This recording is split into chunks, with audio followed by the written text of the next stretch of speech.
don't.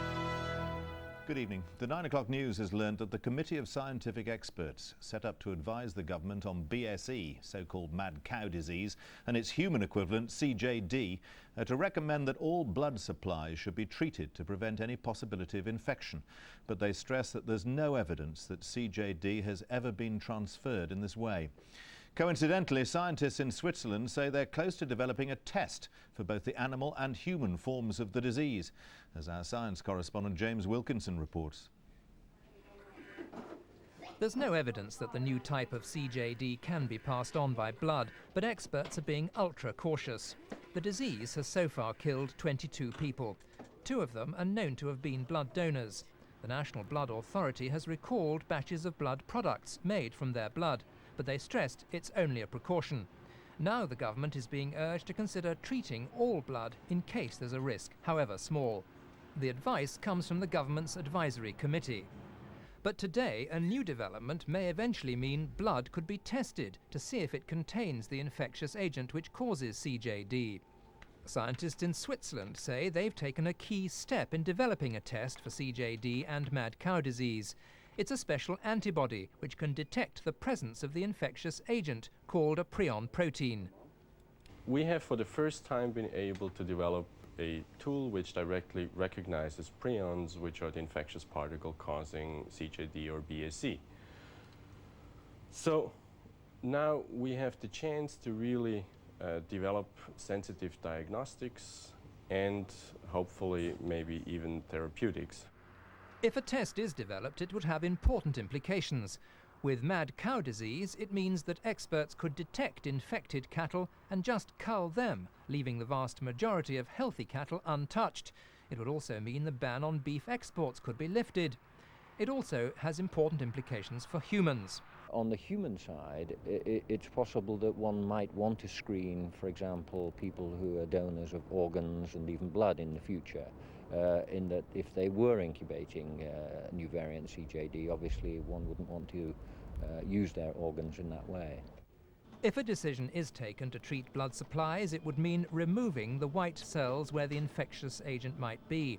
But tonight, the National Blood Authority said they wanted to reassure people that there's never been a case of CJD passed on by blood transfusion or by blood products. James Wilkinson, BBC News. A Virgin Atlantic Airbus with more than 100 people on board was forced to make an emergency landing at Heathrow this afternoon. 3 people were taken to hospital with minor injuries after using emergency chutes to get out of the aircraft. The flight from Los Angeles got into difficulties as it came into land on Heathrow's southern runway. One of its 4 sets of wheels had jammed in the undercarriage. From Heathrow, Clarence Mitchell reports. On Heathrow's southern runway tonight, slewed at an angle, the Airbus still intact, thanks to the skill of its pilot, skill that prevented this from becoming the scene of a disaster. On approach, the pilot, Captain Tim Barnsby, aware that his port undercarriage had failed, had desperately banked his plane to try to free the wheels. He flew over the airport for a visual check, confirming the wheels weren't down. But he managed to make a textbook landing, the plane tilting over only at the last moment. He saved the lives of 114 people, 16 crew, 98 passengers. Well, we were coming into land, it seemed absolutely fine, and then we suddenly took off very steeply, vertically, when we thought we were actually landing. And then we just went higher and higher and further away from the airport. So we thought we were going back to Los Angeles. And then we came into land and it was frightening, yeah. But everyone was fairly calm and we were off the plane within seconds. When we hit the ground, he did an amazing job. He just, it was smooth. The passengers escaped via emergency chutes. Only 3 people, 2 of them stewardesses, received minor injuries during the evacuation.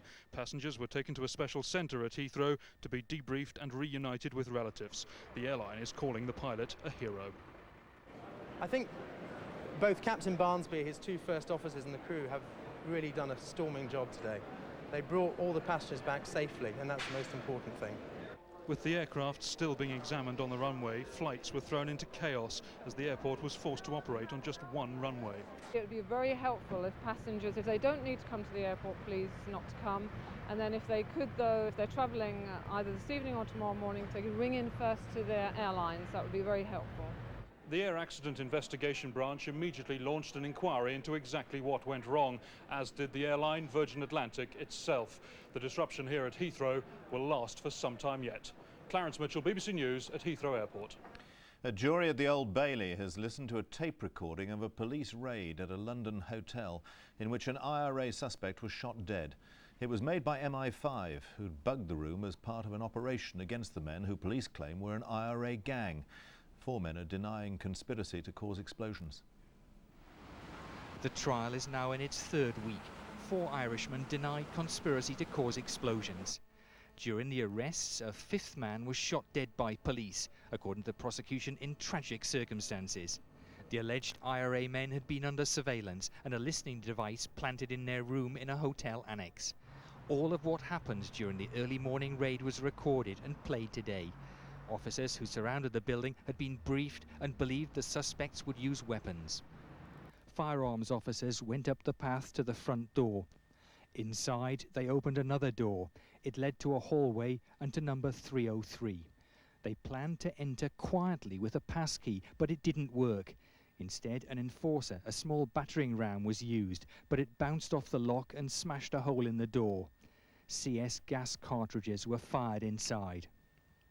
On the tape recording, after the firing of the CS gas, a voice shouts in surrender from inside the room, "We give up." A police officer outside shouts, "On the floor."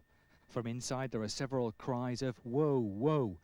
Then a firearms officer says, "Police officer, get on the floor." There are more cries of "Whoa, whoa" from inside and a shout of "We're down, we're down." "Open the door," shouts an officer. "Okay." "Show me your hands," demands an officer. And one of the 3 Irishmen shouts, "They're up, we're on the deck."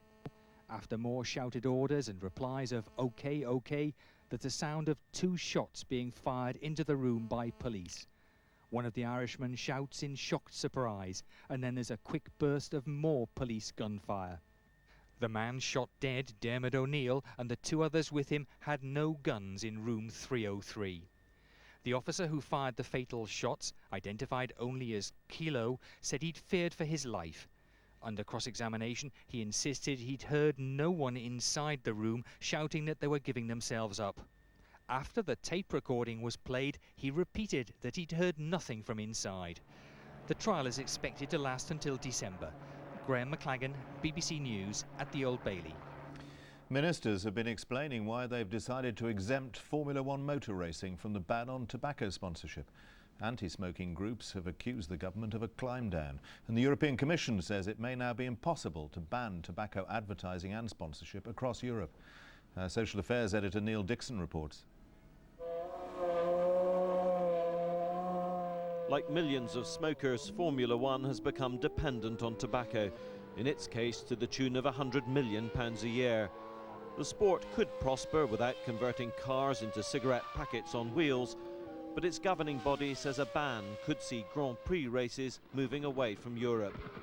Instead, it's offered to remove logos from drivers' helmets and overalls. With 50,000 British motor racing jobs at stake, it was a case of new Labour facing new reality. Our concern is that faced with a ban in Europe, Formula One would move to parts of the world where there is no tobacco regulation. The races would still be filmed, and people in the UK would be exposed to more tobacco advertising, not less. Yet when the Health Secretary addressed the Royal College of Nursing just a few months ago, there were to be no exceptions. We're going to publish a draft bill to ban tobacco advertising. It will cover all forms of tobacco advertising, including sponsorship.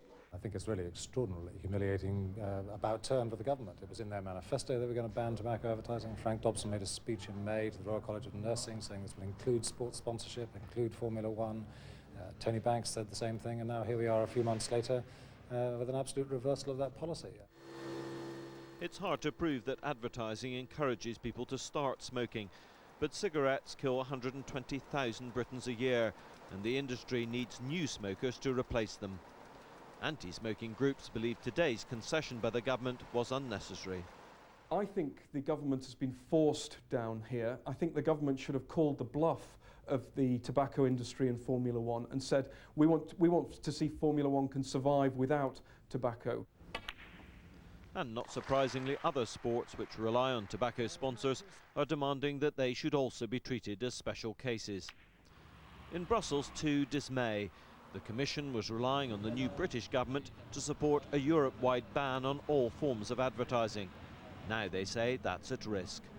Unless I can get a change of heart from the United Kingdom and from the other countries who support their point of view, then I would have to seriously consider whether it's worthwhile pursuing this particular piece of legislation.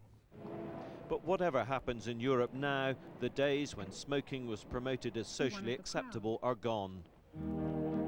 TV ads went in the 60s, and over the years more restrictions and warnings have appeared. Faced with lawsuits and falling consumption, the tobacco industry is in retreat, and although Formula One is being let off, a complete ban on all other advertising will go ahead in Britain. The government insists this was a pragmatic move, and for health campaigners in this country, it represents a setback rather than a real defeat. The big battle ahead lies in the developing world, where increasingly the tobacco companies are marketing their deadly products, where controls are lax or non-existent, and where consumers are much less aware of the dangers. Neil Dixon, BBC News, Westminster. Talks to end the lorry drivers' strike